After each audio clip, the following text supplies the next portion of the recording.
Welcome to Rethinking Communication. I'm your host, Michael Ashford. Come with me on a journey as I explore how we better connect with each other through the power of our words. For most of us, formal education left gaps in our ability to communicate well with each other, especially when trying to navigate conflict, inspire change, and overcome misunderstandings. I'm a former journalist, a speaking coach, and a communication expert, and my goal is to encourage you to rethink what it means to be an effective communicator, from the stage to the meeting room to the living room and everywhere in between.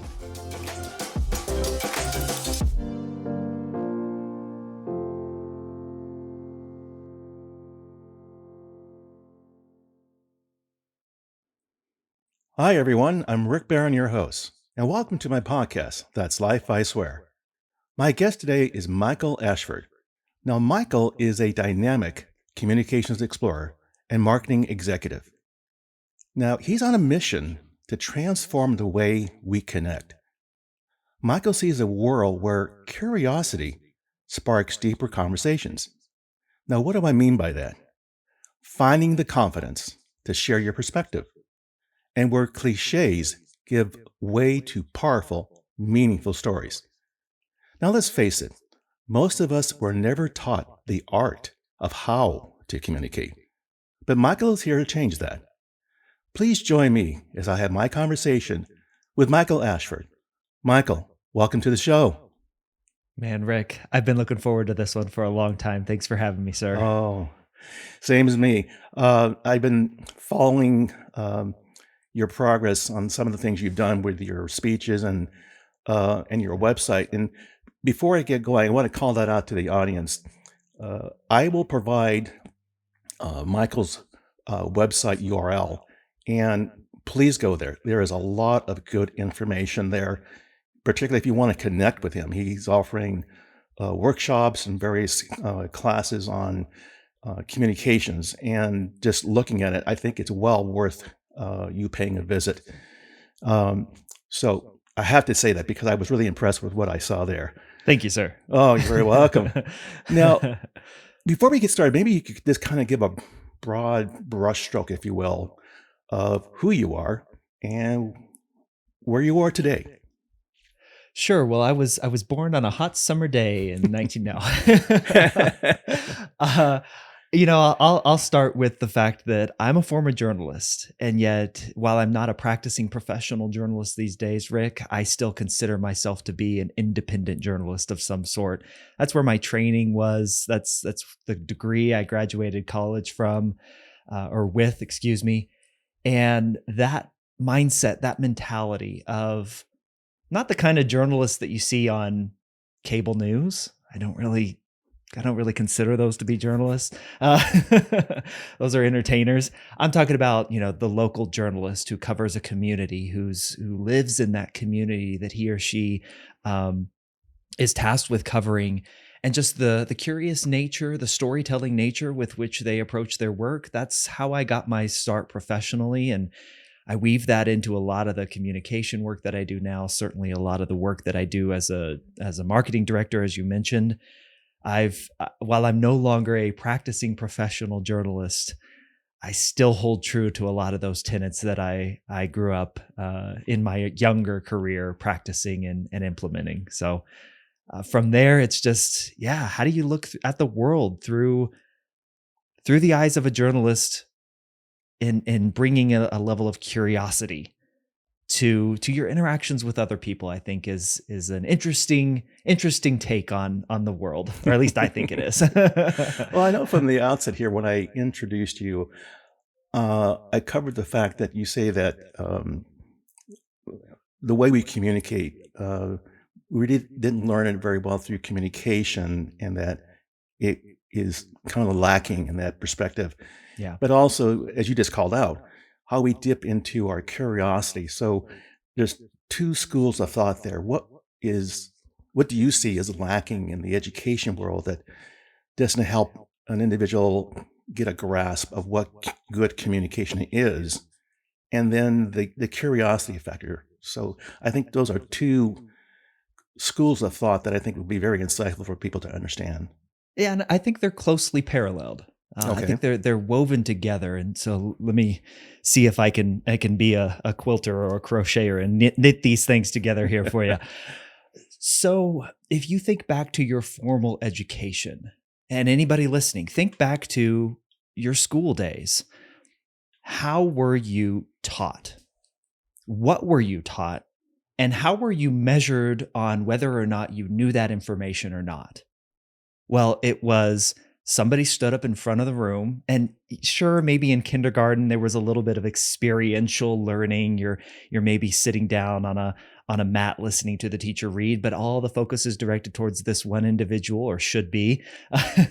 And they're teaching you in terms of communication, spelling, grammar, phonics, those core tenets, those base foundational elements of communication. How do you spell this word? How do you say this word? How do you build a word, build a sentence, make it grammatically correct?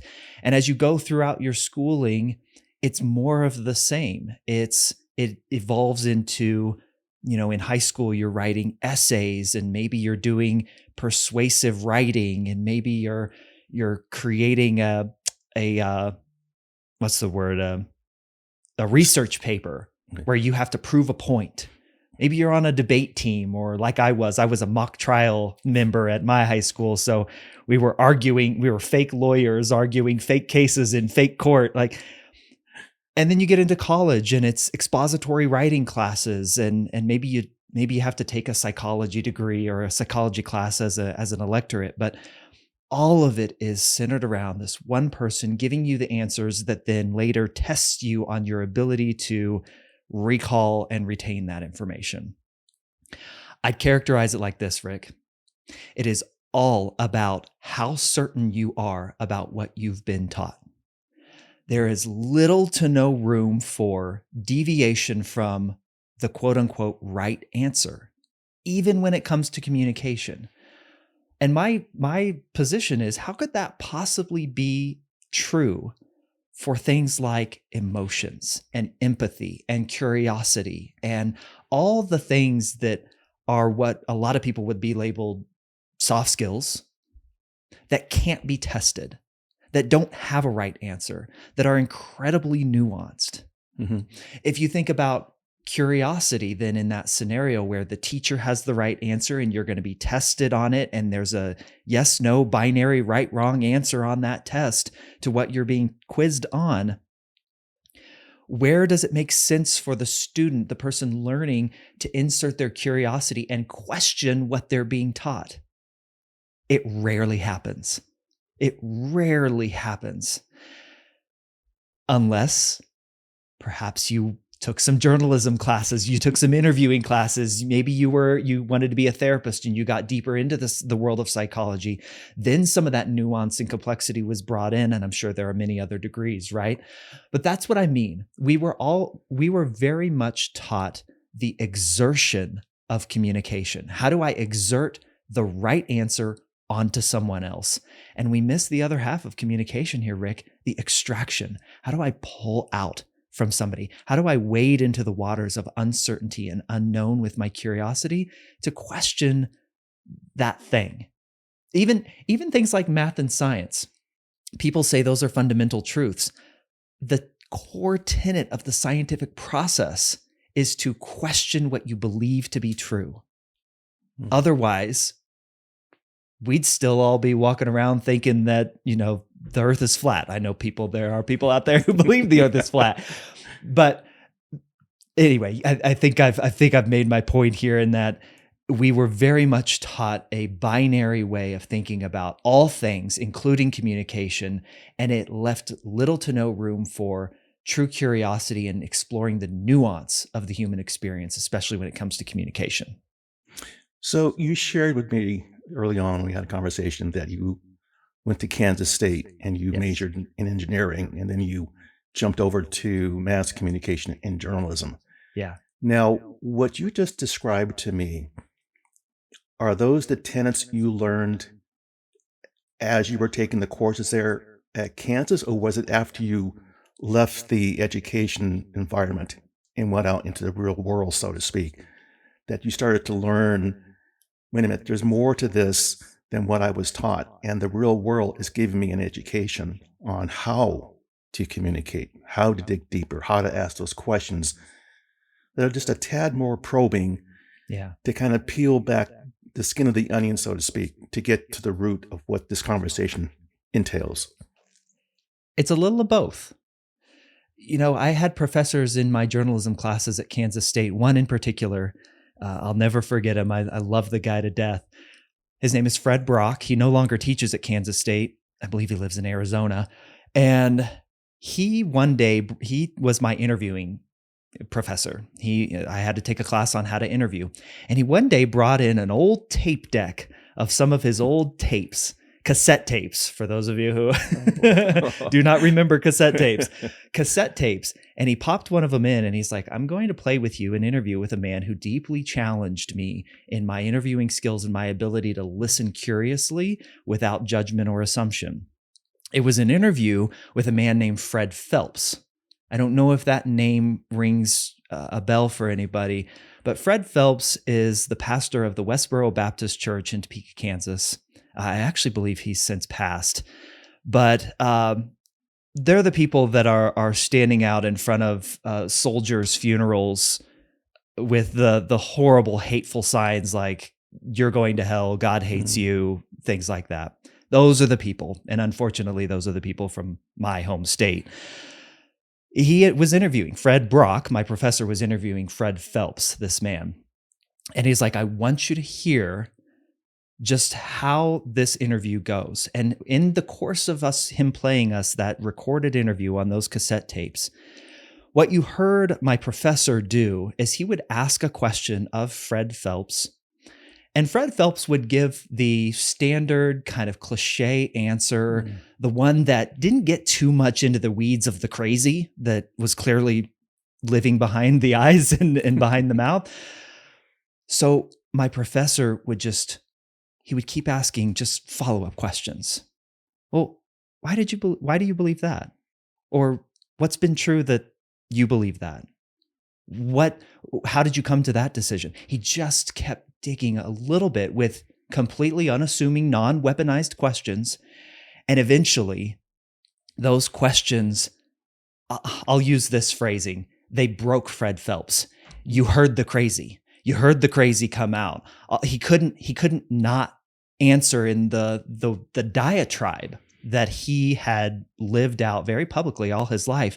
And I was just fascinated by my professor's ability in that moment to just ask the short, simple, sweet follow-up questions that got to an albeit uncomfortable understanding of this man, but just how keeping at it and following that curiosity got you to the root. That was really impactful for me, Rick, to hear that in that moment. Now, when I was a practicing journalist, I had many moments of those myself, including some all-time flub-ups where I asked horrible questions that, were some of my most embarrassing moments were the questions that I asked that that got me nowhere or embarrassed me in front of other reporters. But I really wanted to use the example of my professor, Fred Brock, I really wanted to get better at interviewing. And in getting better at interviewing, I realized that whether I was an actual practicing journalist or not, asking questions is an unlock to the human experience that so few of us practice daily. That's a good point. That's been that path for me. So if you could go back to or even just to the education world, and these have been very insightful answers, hopefully to my probing questions. Yeah. How would you redesign communication to be taught to students, even in high school? I mean, for me, when I was in high school, I did the debate team. I did the written essays, and I felt like, hey, I did pretty good. But as I got into later in life, and I started learning things about people and discovering how to speak with people. And I'll mention someone later on. You and I talked about this person. Yeah. What is it that people should get an understanding. And I know what you've been taught, but you really might want to take a look at it from this perspective. How would you kind of redesign it, so to speak? Yeah, I mean, our education system is a big thing to try and tackle and think about. And I fully understand the burden and pressure teachers are on Mhm. to test. A lot of funding is tied up in test scores. I fully understand that and get that. I would love to see more teachers find ways to make space in their classrooms for those nuanced questions where where their students can challenge the material in a safe way. One of the questions I would love teachers to start asking or to encourage their students to start asking more is, and this is a question for all of us, what could I be missing? Mm. If you can ask that question in terms of even the way we look at historical events cannot be described as 2020 vision, Rick. Mhm. Like we look at it through the lens of thinking since we're years in the future, we have this understanding of historical events. But all of that, if you read through textbooks, is so minute in terms of what we understand and the complexity that exists around those things.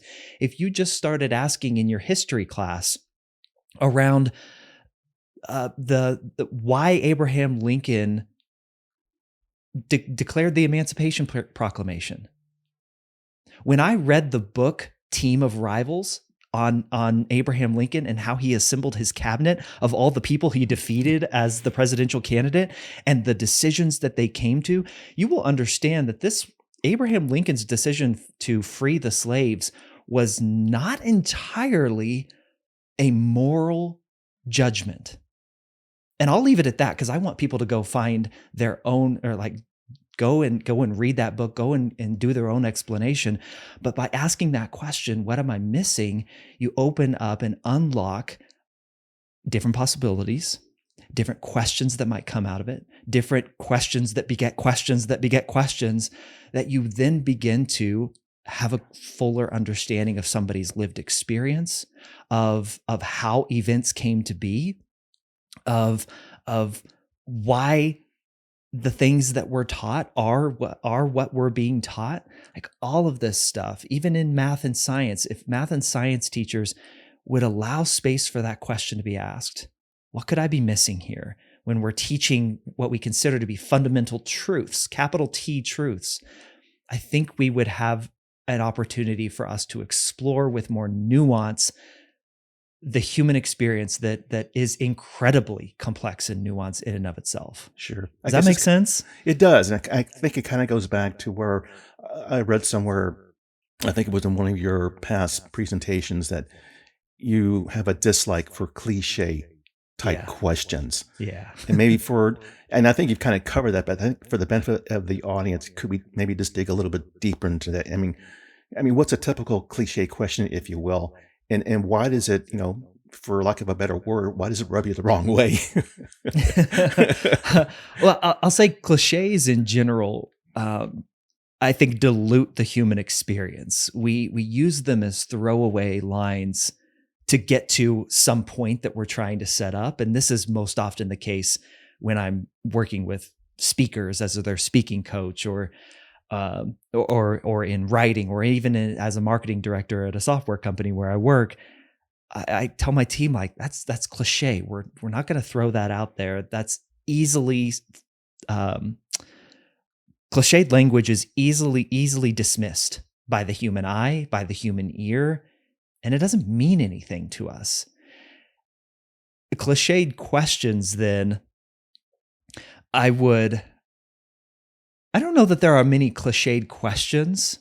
I'll say that there are certainly weaponized questions that can come off as cliches, or we can turn questions into weapons that beget cliches or beget stereotypes. So when you're disagreeing with somebody politically and you say something to the effect of, and let's just use an example, immigration, right? Um, if uh, if a Republican is matched up with a Democrat and the Democrat is saying, I don't support these immigration laws that are being passed right now, well, the Republican might say, oh, so you just believe anybody and everybody should be able to come across the border and enter our country no matter what they do, right? That's what you believe, right? Hmm. Well, Rick, technically that's a question, but it begets a cliched answer because that person now immediately feels defensive. They feel attacked, and they're just going to give the high level cliche answer to hit back, to punch back. So it's better than sending people to concentration camps like you want, right? And so we just get into these arguments of cliches and stereotypes when we weaponize the questions rather than asking questions like, what could I be missing? Please tell me how you came to that view of the world. I want to understand because I think I disagree with you here, but I want to understand I know what I'm disagreeing about before we go any further in this conversation. Like that right there, Rick, even just that pause to say, I think I disagree with you, but I want to know more about what you believe so that I can make sure we're disagreeing accurately. That will beget a story, a non cliched answer, an experience of someone's life that cannot be summed up in a stereotype. Am I making Absolutely. sense here? Yeah. I mean, no, I can identify with that because, again, earlier on, we had a conversation, and, for the benefit of this person's privacy, I'll use a different name. Yeah. My neighbor who lives behind me, Tom, um, he's moved into this house that used to belong to his parents. And I had no idea that his parents had passed away. I just kind of noticed that the landscape was changing in the front yard. And so, anyway, long story short, it got to a point where I needed to replace my back fence. And what we do here in California is that you work with your neighbors saying, hey, look, I want to put in this new fence. Can you meet me halfway? And we'll cover, you take half, I'll take half. And usually it works out that way. And I never knew Tom. So I walked around the block, knocked on the door, and he has this screen door that even when you open the door, you can barely make out the person you're talking to. It's like, I think you're there, but I can hear your voice. Anyway, we started talking. I explained to him, look, I just want to put in a new fence. Could you meet me halfway? He says, well, I'm kind of on a fixed budget. I really can't afford it. And I didn't say like, oh, come on, man. I left it at that. Yeah. And I just happened to notice he had a veteran's flag flying up on his flagpole in the front yard. And he was a little bit kind of abrupt and rough when we were talking. But when I called out the veteran's flag, I said, you know what? I'm a veteran too. I served during Vietnam. The tone of the conversation changed dramatically. He actually opened the screen door and came out, and he shook my hand and he said, I thank you for your service. I said, well, back at you, Tom. And we just started to talk a little bit more. And he said, I wish I could help you. I said, don't worry about it. I'll cover the costs, and I'll have a new fence. You have a new fence. That's the way I was looking at it. Yeah. Later on, when COVID hit, he came around to our street to join a gathering of people just to kind of get out of the house and just talk amongst themselves. And, Tom has kind of a rough exterior. So, we have this instant, oh, I'm sizing this person up. Just by the looks of that person, I don't want to talk with them. But I knew Tom. So I kind of motioned him over, and he came, and we started to talk. And we started talking about how he got into the house, his term in the service. And then, he made mention of his political affiliation. So we both had different outlooks on who he favored and who I favored. But to your point, I just started asking him, there are things I hear what this person's saying, and I can agree with, but why do you agree with this premise about what they're saying about this particular topic? And he would give a good answer. I said, well, let's go a little bit deeper. Hmm. He went deeper with me. And as we started to talk, we just started to develop a very good discussion. And he said, you know what? I got to tell you something. He said, you're the first person in this neighborhood who's ever taken the time to want to talk with me. And I said, come on, Tom. You've been over there on the other side of the street for at least a year. I said, I know, that's my point. Yeah. And he said, talking to you, I don't feel like I'm invisible anymore. I said, whoa. I didn't say that out loud, Mm. but in my mind, I'm thinking, you know, and to your point, as you ask more probing questions, you begin to realize there's an individual under that facade. Okay, they may have a rough appearance, but they're a human being. And I think if we all take the time to ask those questions and just, try to be careful how you craft them without, upsetting the person, I think they'll understand, okay, at least this person is willing to hear me out. You may not like what I say, but we're talking.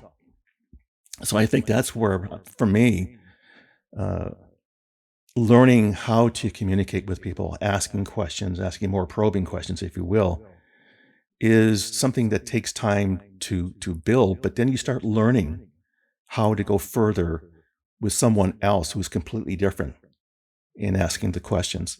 So I think there's a lot to be said when you convey that um, people need to get away from the typical, ABC type questions and just kind of say, wait a minute, I don't know Tom from Adam, but he's willing to sit down and talk to me. I almost felt like here's someone who wants to spend time. So I'm going to give this person the benefit of the doubt. And today we're the best of friends. We don't see each other a lot, but we can sometimes we yell at each other over the neighborhood to say, "Hey, how you doing?" Did you watch Yeah. that football game? That never happened before. Yeah. So I think what you've been saying over the past 15, 20 minutes carries a lot of weight. Man, Rick, if we can teach that, if we can teach the story of Rick and Tom in our schools, you're hitting on everything that I try to get across to folks. Like, let's dive into what you did there. A few things. One, it was face to face. You didn't stick a note on his door saying, "Hey, I'm trying to replace the fence. It costs this much. Can you pay? Can you help me pay?" Like, you went up to him. Mhm. You tried to have that conversation face to face. Many of our conversations these days do not happen face to face, and I understand for the reasons why. I'm not a not a Pollyanna here. Secondly, you started out with finding common ground, that veterans flag, or hey, we're all in this COVID thing together. Can we come to our block and just sit around socially distanced and have some real human conversation Really. here? You started there, common ground, finding common ground on, and the things that we agree on first, rather than always looking for the things that we disagree on first. That's second. Third, trust. So many of these tough conversations about things we deeply care about, we forget that to have any sort of impact or to be able to speak into someone's life where they're willing to hear it, if trust has not been built, your message will not resonate. Mm. Your message will fall flat. It will feel attacking. It will feel like you are trying to get that person to change, to force that person to change. You built trust by asking questions, by saying, you know what? Let's go a little bit deeper. Man, I love that story so much. This is the second time I've heard it, but it's even better this time just because you gave me more detail there, man. I'm just curious, like, if at any point in those conversations, did you feel the pull to like disagree with Tom? To really like, you know what?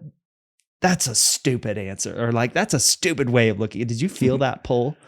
I felt it, but I thought if I do that, then it would have made Tom feel like, okay, you're not who I thought you were. Yeah.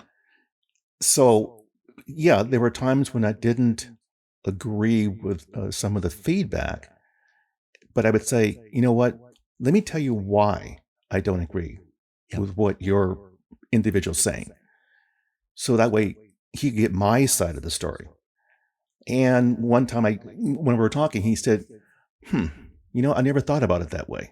Oh, I love it. So it's one of those things where with the back and forth dialogue that I saw Tom is he's an individual. He's a human being. He's not someone that needs to be extinct. We all come from different paths in our lives. We've all encountered um, triumphs and tragedies, and everyone's going to have a different reaction because perhaps of the environment that they were placed in. So I think what you were just saying, the word truth, unless you can express that sincerity that, hey, I'm sitting here, I'm listening, but please, I hope you'll listen to me as well. Yeah. So it goes both ways. It goes both ways. It's one of those things where that what you just said reminds me of a story that I put in my book to kind of encapsulate that what you just said, the two different experiences that we can have, and how on the surface they can seem and appear really similar. So there was a gentleman that I interviewed for my book and on my podcast. His name is Corey Yeager. Now, Corey and I both grew up in small towns in Kansas. I grew up in Bonner Springs, Kansas. He grew up in Arkansas City, Kansas. And yes, that is the correct pronunciation of Arkansas. He grew up in Arkansas City. I had family in a town very nearby Arkansas City, in a town called Independence, Kansas. I would spend summers down in Independence, Kansas, and I would go to the city park where there was an old steam locomotive that was in the middle of the park that was no longer in use, that the kids would run around and play on and be the conductor and get to play on this huge, massive black steam locomotive. There's also a steam locomotive in the town square park in Arkansas City, Kansas, where Doc grew up. He would play on the big steam locomotive there. If you're from the Midwest, like small towns are real proud of our steam locomotives for some reason. And we put them in our city parks. So we have these childhood experiences of going to these small town Kansas parks and playing on these steam locomotives. Here's the big difference, Rick. I grew up in Kansas. I'm a white upper middle class guy in the suburbs of Kansas City. Doc, as he goes by, Corey Yeager, is a black man in small town Kansas. His family is the only black family in town at the time that he was growing up. Now, how do you think his and my experiences differ, even though we both have that same understanding and experience of going to those small town parks and playing on those locomotives? Just not that they might be all that different, but could they have been? And is that something that I can explore inside my head? Like, if I had this experience of the world, how might Doc, as a member of the only black family in Arkansas City, Kansas, growing up, playing on that steam locomotive in that park, how might he have experienced the world differently? And the other kids and the other relationships that he had growing up? It's just one of those things where, yeah, on the surface, those two experiences seem and look really similar, but then you start to dig and get under the surface and start to understand the actual lived experience where, God, you can come into some truths that are absolutely truths. They're just for different people. Yeah, that's a good point. That's a very good point. I mean, you could just reverse that too. What if you were the only white person in your community? Yep. So you reverse the roles. Now, you mentioned your book, and it's called Can I Ask a Question, which I think is very appropriate for what we're talking about. How did you come about writing that book? What was the impetus to get that started? So I have given a couple TEDx talks. I should back up. I started my podcast at the time. My podcast now is called Rethinking Communication. I started my podcast in the summer of 2020 as a response to all the upheaval that we were going through, the riots after the murders of George Floyd and Ahmaud Arbery and Breonna Taylor, of course, COVID, the presidential election between Trump and Biden. I was sitting down watching the news with my wife each night and being like, what is going on? Like, I don't feel like this is who we are, but look at this stuff that we're going through. That's when I started my podcast called The Follow-Up Question. And out of those interviews that I did, because I wanted to see if there was a way that I could explore how might we be able to find common ground. The thing that I found, Rick, was that doing the thing that I had been doing, asking questions of people, non-weaponized, in curious minded questions, was the way for us to find common ground. Go figure. That led to a couple TEDx talks on the subject that then beget the book. And actually, if you go and watch my two TEDx talks, the very first one I gave is actually sort of the first chapter of the book. Hmm. And the second one is the last chapter of the book. And I Interesting. fill in the gaps and expand on those ideas from my talks in the bulky middle part of the book. But it came from those conversations and just the learnings that I started to extract, the commonalities and themes that I was hearing in those interviews that led to, hey, here's some radically different ways of thinking about conflict, communication, and change, and how we mold all those together. That's where the book came from. Okay. Now, speaking of questions, I know again, your website had a lot of good information, but the one that caught me was 15 questions to ask yourself to reveal your talk's hidden potential. Like Yeah. it pulled it down, and they're all very interesting questions. Now, are these the real gems that perhaps you've picked up over time that you've been uh, doing these courses and workshops, or are there more? But this seems to be the list. Like, this is a good start. Go with this list. How did you pull this together? Yeah, these are the good starting point questions. Because Rick, one thing that I think we're also not taught to do well in school, in our education, even just growing up, is to question our own beliefs, and not even question our own beliefs because that might feel dangerous to our tribe or to our family or to our upbringing or our roots, but to even just explore how we came to our beliefs, the things that we know to be true, quote unquote, in our lives.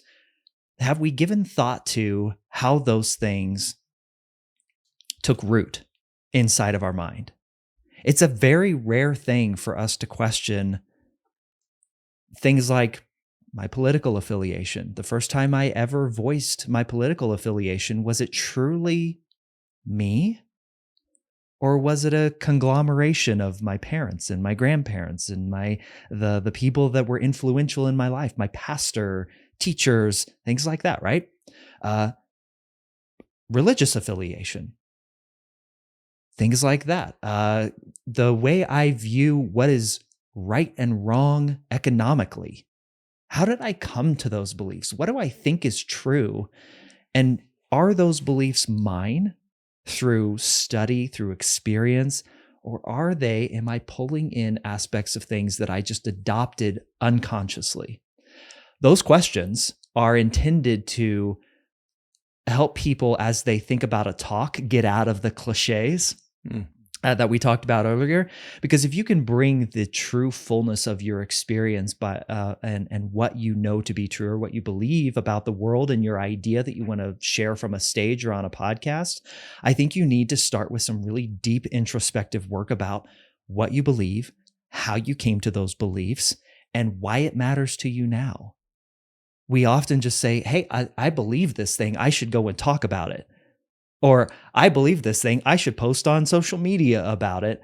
And we forget there's a whole world of experience behind that we're not trained to explore really well. And so those questions are hopefully teeing you up to explore those ideas in a deeper way. Got it. No, it's very interesting. Thanks for elaborating on that. Yeah. No, but I think to your point too, when we look where we are today with our country, and maybe in various parts of the world, um, I think that social media, uh, as you were saying, words to the effect that today's newscasters are more entertainers than Yeah. just giving you the facts. And I think after a while, people's heads are spinning. Like, what do I believe? If I go here, I get an opinion. If I go over here, I get a completely different opinion to the same question. So how do I navigate this sea of anger, if you will? Because people are just they're shouting over each other. And I think perhaps people kind of reach this pinnacle, like, you know what, I just don't care anymore. And I think people do care, but I think they're kind of at a loss for and how do we, get through this moment in our time that we're experiencing. I think we're going to get through it, but I think for the most part, it's going to be very difficult. Yeah. Um, I know I was watching a newscast, and they had several people from both sides of the fence, Republican and Democrats, and they broke them into separate rooms, and it was like groups of four. And then about an hour later, they all came back, and they were all talking about the same questions. So when they came back into the room, the one thing that really resonated with me was like, wow, was people were saying, when I walked in that room, I didn't like this person just because I knew right away they were a Democrat. Yeah. That was the first thing. He said, but now that we've had this discussion and we dug deeper into what we were thinking, saying, whatever, I now understand this person better and I look at them completely differently. And I feel like, why can't we do this in real life? Why does it have to be, go to your staging rooms and go through these questions and come back? It's like, we can do this. Yeah. But for whatever reason, people are holding back saying, well, let's see what happens. So, I didn't vote for this. And it's like, well, there's fault on both sides of the fence here. But I think we all need to get a handle of ourselves and realize if we're going to get through this, and I think to the point of this conversation, is have a conversation and hear, give, and take, and understand that if we're going to make this, yeah, there has to be some give and take, but we have to do it constructively, not destructively. Yeah. First thing I would say, Rick, is it's not a fence, because a fence has two sides. It's a tic-tac-toe board. and you might be right there in the middle, but you might have connections to all other points on the dot in terms of your thinking. But you may be out in the upper right hand corner, but you still have connection points to three other places on that tic-tac-toe board. Like, it is rare that there is ever an issue that is a yes, no, right, wrong, binary, either or. It's a false duality of choice that we are presented with each and every day, that every side has, that there's two sides to the fence and you either got to be over here or over here, and the two cannot cross over that fence at all. I love that we're bringing it back to your neighbor Tom, and you're speaking over the fence here. So it's not that false duality of choice. Something that a woman I deeply admire, she wrote a book called I Never Thought of It That Way. Her name is Monica Guzman. I've had her on my podcast a couple times. Something that she said in her TEDx talk is one of my favorite lines, favorite quotes ever, really. People who are underrepresented in your life will be overrepresented in your mind. I like that. Sit with that for a second and think of the ramifications of what that means. We can build up these enemies, these monsters in our head, if our circle is so tightly wound that the only people in that circle are those who think, act, believe, look, and experience the world like us. And everyone outside of that circle becomes dangerous. If you don't have someone in your life who you can go and disagree with and have those conversations like those people in that room, your circle is too small. And I know it will feel morally dangerous. I know it will feel, you will have righteous indignation over whether or not you should give these people the oxygen. Here's a little solace in that. There was a study done where people from, I'll say, both sides of the abortion issue, pro-choice, pro-life, women were brought into a room and they were asked to Just have a conversation about what you believe, why you believe it, what you support, what you don't support. Have those conversations.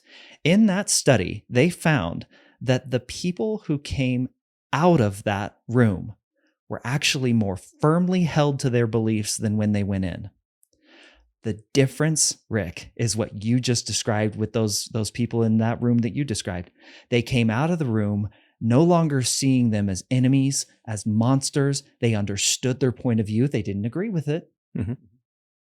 Even in some instances, they disagreed with it even more, but they understood them and they were willing to work on the messy middle ground of collaboration, of cooperation, to think maybe there are more solutions than just this yes no binary choice that we've been given. Mm. And isn't that how actual real world relationships work? Well, interesting, because that brings up a question. I mean, what do most people get wrong about communicating during disagreements? I mean, what? That they have to communicate in such a way to get that person to change their mind. Okay. This is an idea I've been exploring lately. We so often, because we have this certainty mindset and because we've been taught in school to exert your idea on people, push it onto them until they either acquiesce and say, "You're right, you're amazing, I believe what you believe," or they run away and say, "I'm never talking to you again." Either way, you get to plant your flag in the ground as the champion and the victor of that conversation. We go in with this mentality that we have to change them in that moment. You don't have control to do that. You do not have the authority in most instances to do that. What you do have control and a little bit of influence over is to get them to change their perspective of the world or the issue by sharing what you know and by asking questions of what they believe to be true and what they've experienced.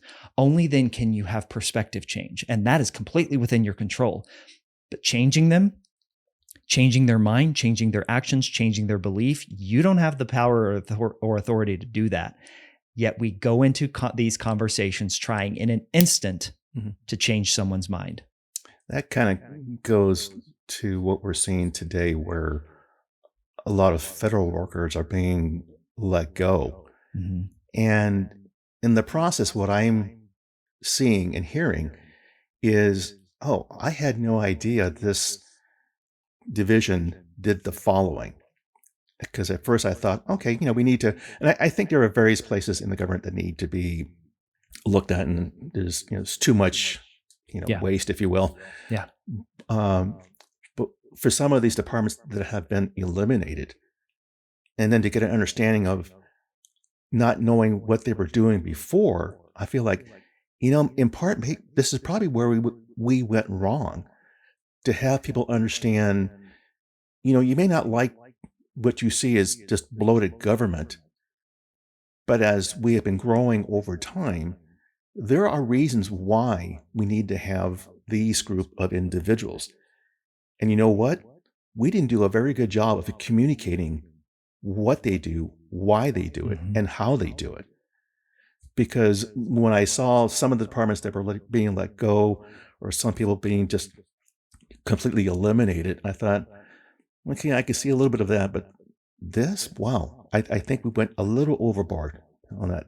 And I think that's part of what, you know, besides talking amongst ourselves, I think, how we communicate to make people understand, you may not like what they do here, but unbeknownst to you, because of what they do, you don't have the following problems.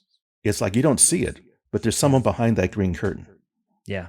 So, Yeah, I have several friends and colleagues in the nonprofit space who do international aid work, and the freezing of funding for USAID has really affected them. And yeah, I look at some of the programs that our funding is supporting here in the United States, and I say, man, that $13 billion sure could build a lot of housing for the unhoused here in the United States, or it sure could feed a lot of hungry children here in the United States, or make our schools better here in the United States. And I look at that and I can make as still a right-leaning guy, I can make this judgment, surface level, albeit, of yeah, I look at the titles of those programs and what they're serving and say, yeah, sure, I would prefer to bring that money in-house, so to speak, into the United States.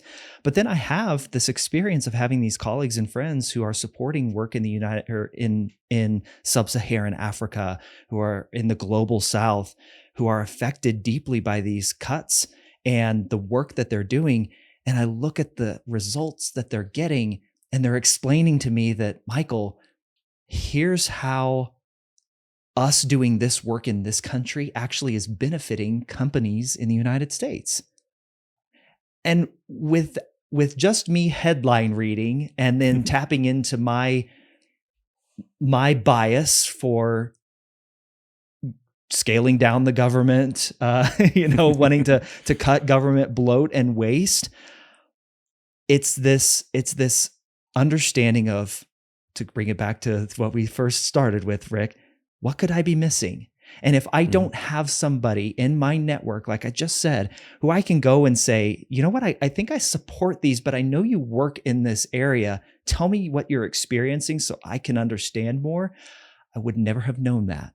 If I'm just a headline reader, if I'm just listening to the people in my sphere, my little bubble, my little echo chamber, I don't know that. And yeah, maybe I'm still supportive of some of those things, but maybe I switch or change my perspective. In that perspective change, and I'm shifting a little bit.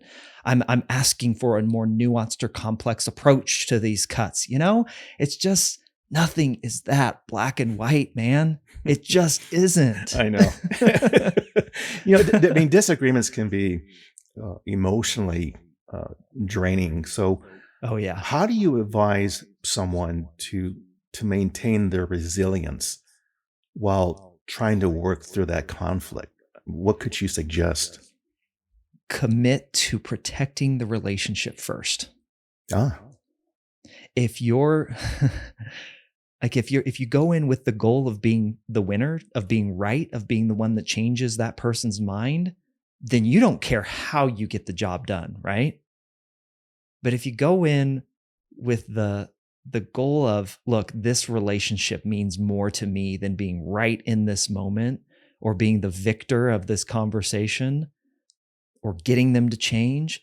If this relationship means more to me, if the human interaction means more to me, then yeah, I can get emotional, but not so much that it becomes detrimental to the conversation. Look, we humans experience, I want to say they've cataloged like 256 different human emotions. Go look up the human emotion wheel. Go Google that. It's fascinating. There are like 9 core emotions, but then all of these emotions that we feel underneath. So when we say that we're angry, are we feeling betrayed, or are we feeling embarrassed? Like, those are 2 very different emotions, but they all fall under this top level emotion of anger. If we can have a sense for that, if we can protect the relationship and introduce the emotion that we all as messy human beings have, it never gets out of hand in the ways that it gets out of hand on social media or on these stupid cable television shows where they only place 2 people who disagree with each other and they're never allowed to ask questions of each other. It's just, who can shout louder than the other? Like, I hate it. I hate it. No, I've seen a lot of those. I mean, it's almost like this discussion is pointless. It's completely pointless. So you mentioned you've done 2 TED Talks. Yeah. Were you invited? Did you say, I want to put in my name? How do I get, what's the process to get qualified to do something like this? How did that all begin? Yeah, once I was running my podcast, like I said, and I started seeing these themes, I'm like, I think I've got an idea here, and I want a bigger platform to share this on than just my podcast. I know, I'll do a TEDx talk. A little bit of bravado and narcissism, I guess, wrapped up in that. But I started looking for TEDx events in my area. I saw that TEDx Manitou Springs was getting ready to host its first ever event. I connected with the organizer and founder, Mickey Gates, on LinkedIn. I said, Mickey, I've got an idea that I would love to share on your stage. I know you're not accepting applications for speakers yet, but when you do, just know that I'm really excited about applying. She and I just messaged back and forth. She started asking me a little bit about what my idea was. And she said, okay, I'll let you know. I'll let you know when applications open. Well, about a week before applications open, I get an email or a LinkedIn message saying, hey, we haven't opened applications yet, but here's the link. Why don't you go ahead and apply? And I was like, okay, I see what's happening here. And so I applied and yeah, was selected as actually I delivered the first talk of the first ever event that we held. We actually just held our 7th, where I'm now the curator and head speaker coach of TEDx Manitou Oh, Springs. wow. It was our largest event ever. Absolutely gorgeous, beautiful space. People from all over the world live streaming in. It was 6 speakers, phenomenal event. I can't wait for their talks to come out. But from that one, I was invited back about a year and a half later to give a second one because somebody liked me out there. So, So in the time that you've been, excuse me, in journalism and communicating, setting up this website, doing 2 TED Talks, in that journey from when you started to where you are today, um, what have you learned about yourself? I mean, what have you discovered that you didn't think you had? Or, oh, wow, there was a moment there in this journey that because this happened, I learned something that I didn't think I had inside me. What might that be? oh man, Rick, I love this question so much. Um, you know, being willing to question your upbringing, your beliefs, the things you know to be true is really deeply uncomfortable work. And I've learned that I'm able to do it and that it's not so scary. That it's not a betrayal of my family or my faith or the people I love most. And I'm okay with that. There was a guest on my show who told me that the moment you realize that every perspective is biased, limited, and therefore incomplete, is the day you realize that you have to follow your curiosity about everything, because that biased, limited, incomplete perspective is your own as well. You do not have the answer to everything. Mhm. and being willing to sit with the discomfort of questioning the things that you quote unquote know to be true, I've learned that I'm able to do it. And I've learned that a lot of people are able to do it. In fact, I believe that everyone is able to do it. And it's not a scary thing, as deeply uncomfortable and dangerous at times as it might feel. Everyone is capable of doing it. Yeah, no, that's a good answer. I mean, it kind of goes back to my walking around the street to meet Tom. Yeah. I didn't know what to expect. And honestly, when he opened the door and I could just hear his voice because the screen door was just so, the screen itself was very heavy. It was very Yeah. dense that I felt like maybe this guy doesn't even want to talk to me. Mhm. But like I said, the moment, I called out the veterans flag and let him know that I was a veteran, I mean, I was just astonished how that changed the conversation. I Yeah. I guess because okay, there was a connection there. It's almost like, okay, he's me. I think Yep. I can talk to this person. And we did eventually. And I think that's part of what I would invite people to listen to your podcast, because I listened to several of them, and and then go to your website to find out the various workshops and the classes that you offer. Because I just through this conversation with you, in about an hour, I've learned so much about what I can do and do better. Uh, but to your point, I think the first start, I think for everyone, is to not just ask a question, ask questions and kind of just start peeling the onion of that skin. Try it, because you're going to be surprised, but you're probably going to learn that you never would have thought had you not taken that approach. Yeah. Sure, there's that sense of fear, like, okay, if I ask this one more question, is that going to get this person upset? Yes and no, but maybe it's the way how you phrase it. Exactly. So just take it in small steps. So we've covered a lot of ground here. And, oh, I could talk to you for another hour. Same. I swear. I get But fired up about this stuff if you couldn't tell. no. I believe it. But if there was, and this is probably very difficult to do, but if you were to tell someone, if there's anything I would like to have you walk away from with this conversation, what might that be? Hmm. Two questions. Well, let me back up. One of my favorite quotes is by Viktor Frankl. I don't know the exact quote, but he talks about between stimulus and response is that space where there's a pause, where we get to choose in that moment what our response is. When we are stimulated by something, when we feel all 250 plus of those emotions in one moment, when we hear something we disagree with, when we hear something that makes us sad, angry, upset, betrayed, all those emotions, there's that stimulus and there is that response that we have control over. And the only thing that we have control over is how we respond, what we respond to, and our thoughts, our actions, the things that we actually do with that. And there's a space, there's a gap in there that if we took just a little bit more time to ask ourselves two questions, I think that our responses would be more helpful in generating the outcomes that we desire. May not be immediate, but the outcomes we desire. And those two questions are, and I mentioned one of them, what could I be missing? The second one is, what's my goal?